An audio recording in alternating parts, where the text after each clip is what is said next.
Аз съм една от вас и днес вие се срещате с мен, Диляна.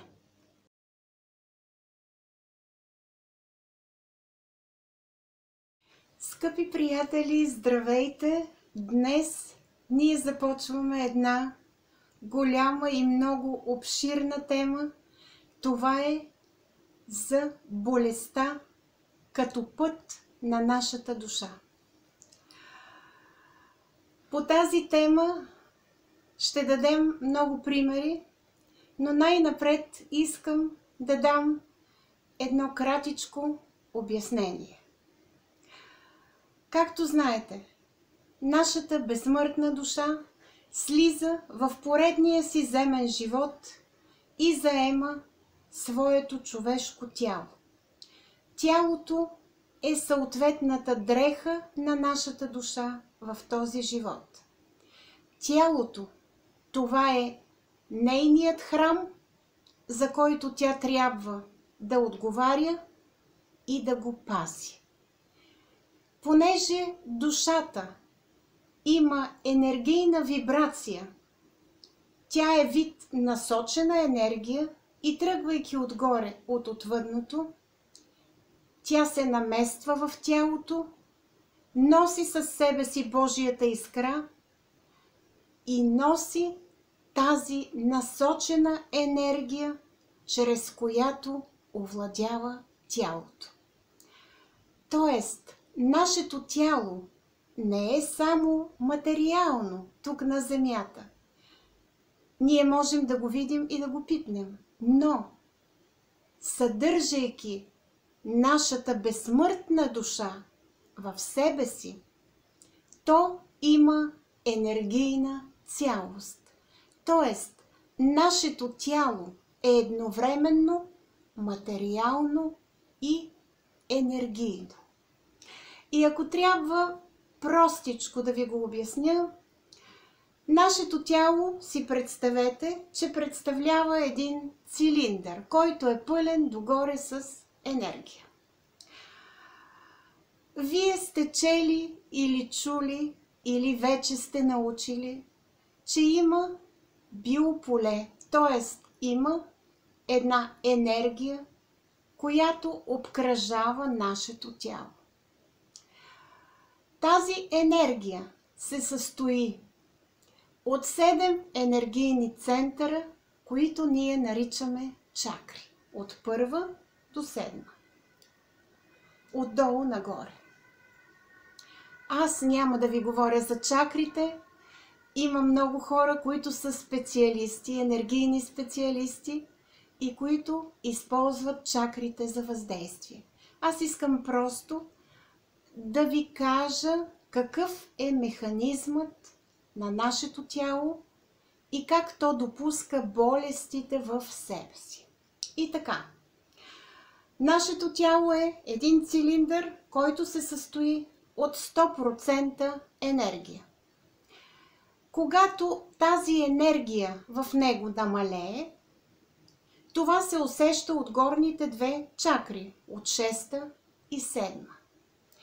Тези чакри отговарят и за нашата психика.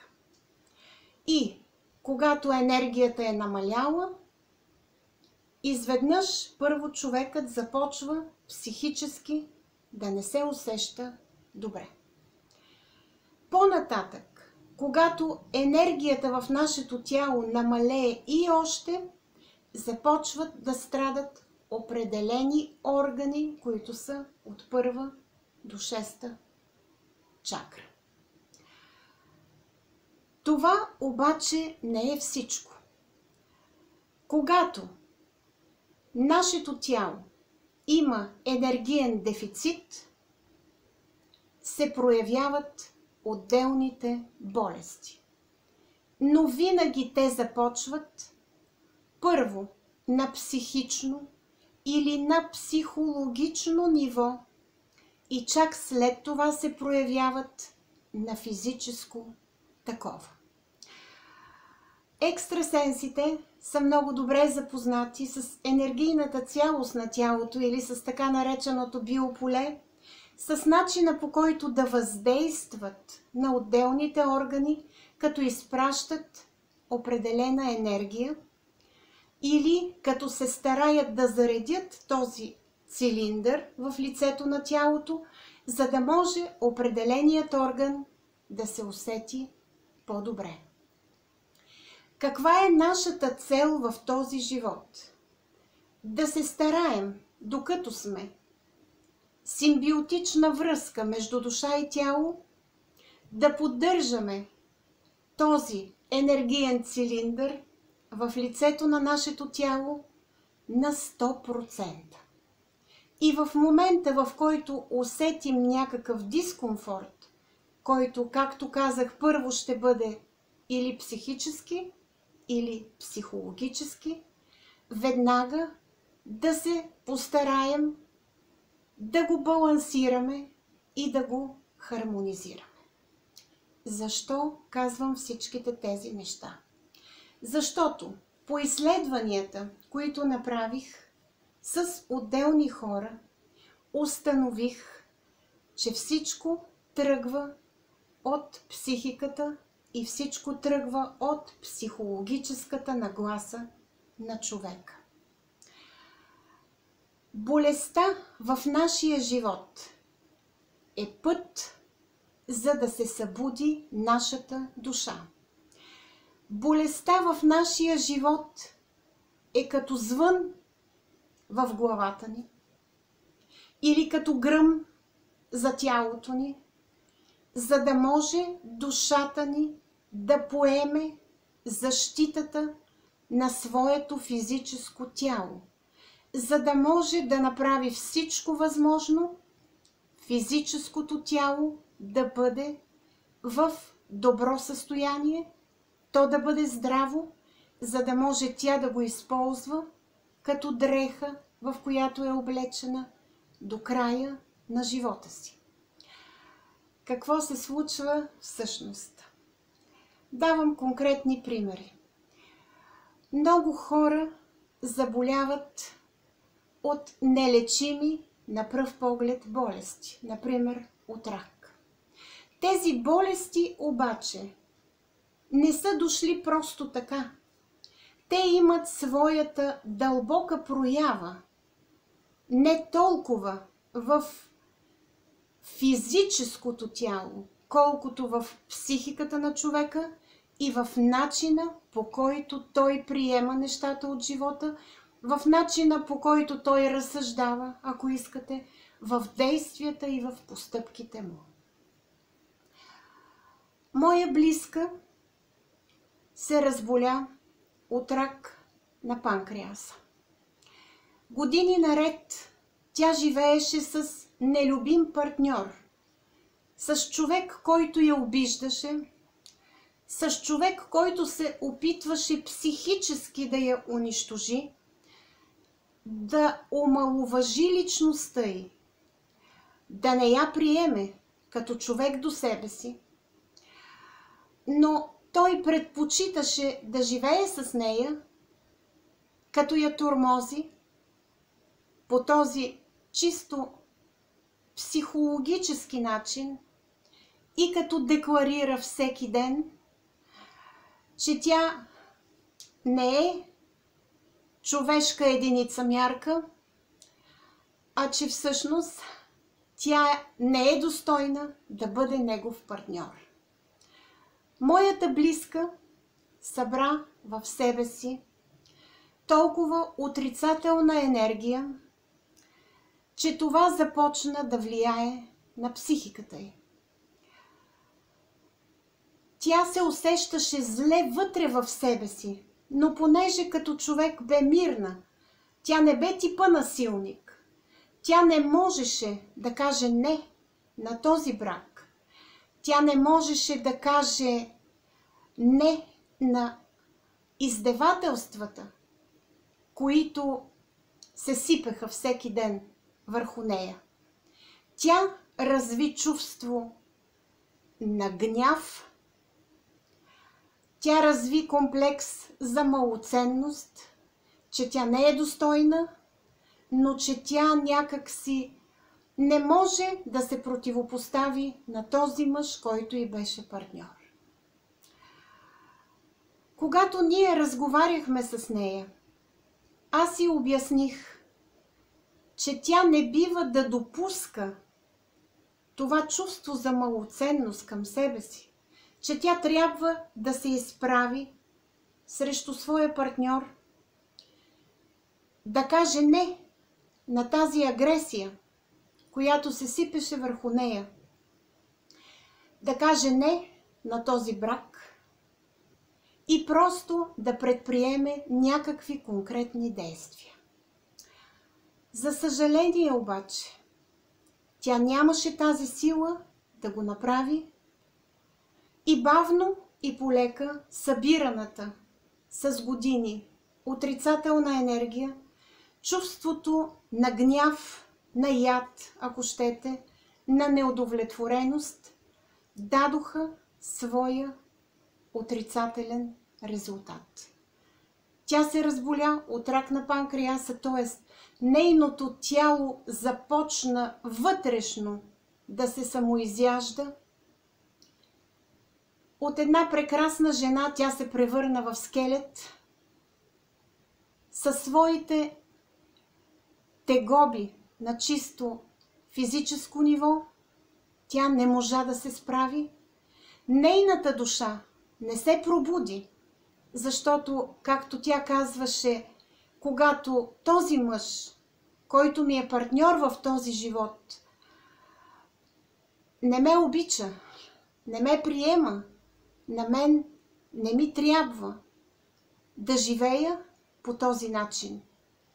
Тоест, тя съзнателно избра смъртта, тя не избра борбата и почина, за съжаление.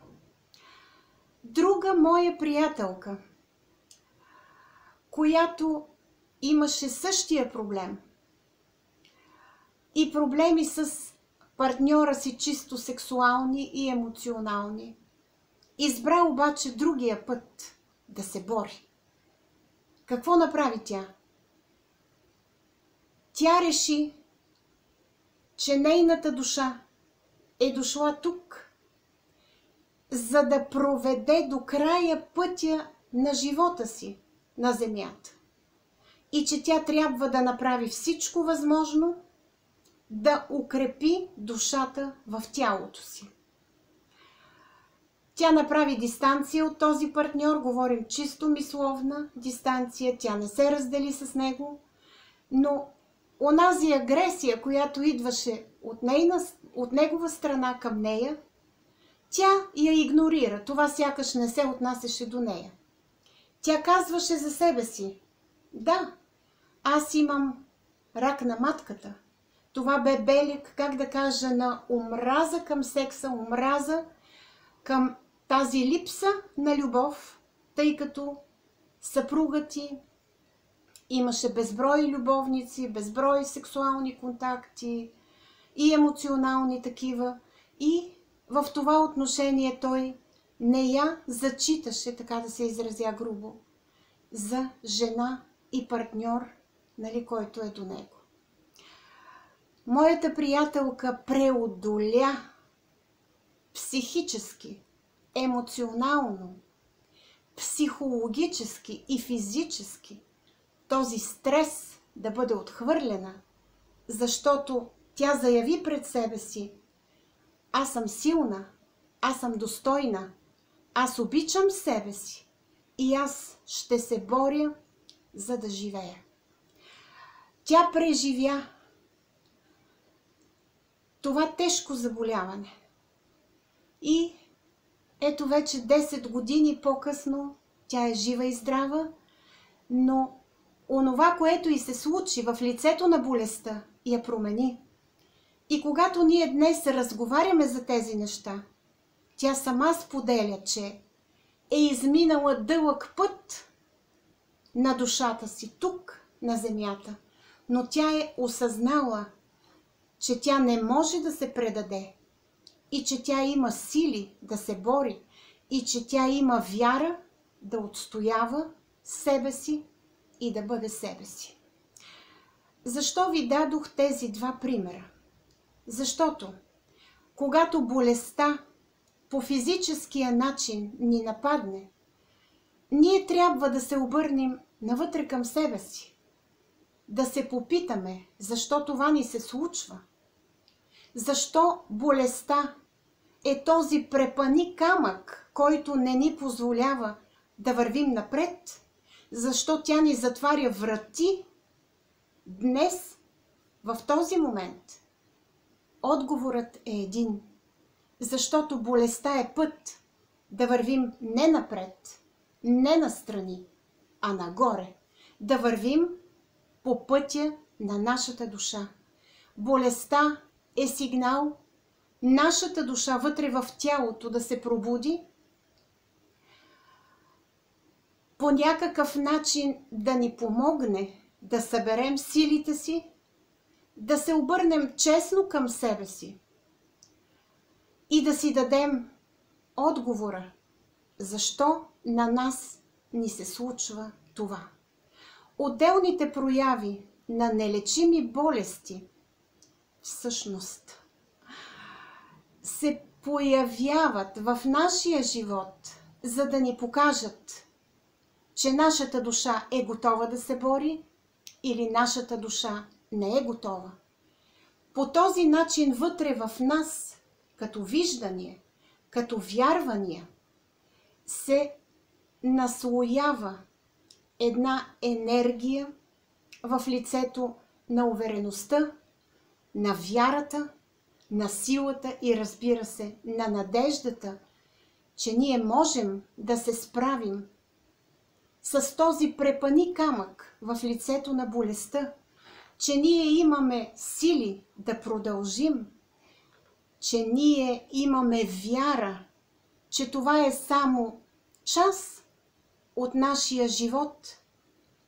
И макар този период да е тежък, ние можем да го преодолеем. Срещаме много автоимунни заболявания. Те са, така да се каже, бум на нашето време. Някои от тях ние ги носим вътре в себе си, но те се отключват на базата на стрес, на базата на онова, което ние преживяваме в живота си при земни условия. Познавам много хора, които 20, 30, 50 години живеят с тези автоимунни заболявания. Защо? Защото те не са приели мисълта, че ще умрат сега в този момент. Те живеят с вярата, че това е преодолимо, че те могат да направят точна схема в живота си, че те ще се справят със сигурност с болестта, която в този момент е проявена. Казано по друг начин, когато в нашия живот се проявява някакво заболяване, когато се появяват знаците и сигналите за някаква тревога, това винаги е свързано с самите нас.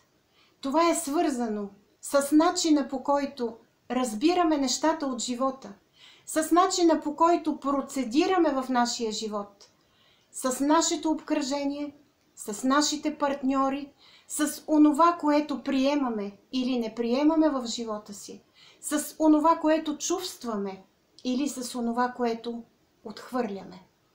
Затова нека да бъдем души, добре наместени в човешките си тела. Нека да се стараем да се отнасяме с добрина, разбиране и любов към всичко, което ни обкръжава. Нека да се обръщаме към себе си честно и да си казваме: сгреших, но да си прощаваме, защото прошката е онази нелюбов, която ние събираме вътре в телата си и която по всякакъв начин унищожава нашите тела психически и физически. Тепърва аз ще правя видеа За болестите това беше само едно кратко въведение. Благодаря ви, че днес бяхте с мен. До нови срещи с следващото видео. Довиждане!